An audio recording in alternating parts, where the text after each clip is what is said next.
এক ছিল এক শিয়াল আর এক কুমির। তারা একই জঙ্গলের পাশে নদীর ধারে থাকত।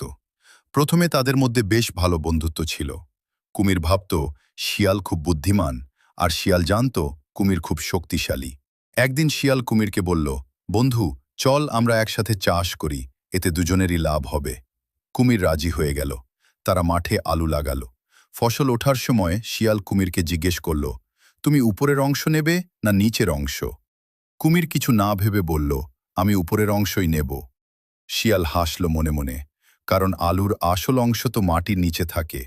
কুমির পেল শুধু গাছের পাতা আর ডাঁটা, আর শিয়াল নিয়ে গেল সব আলু। পরের বার তারা ধান চাষ করল। এবার কুমির আগের ভুল মনে রেখে বলল, আমি নিচের অংশ নেব। শিয়াল কিছু বলল না। ফসল কাটার সময় কুমির পেল শুধু শিকড় আর খড়ের নিচের অংশ, আর শিয়াল নিয়ে গেল সব ধান। তখন কুমির বুঝতে পারল শিয়াল তাকে দুবারই বোকা বানিয়েছে। সে খুব রেগে গেল, কিন্তু শিয়াল তখন অনেক দূরে পালিয়ে গেছে। এই গল্প থেকে শিক্ষা, শুধু শক্তি থাকলেই হয় না, বুদ্ধিও থাকা দরকার।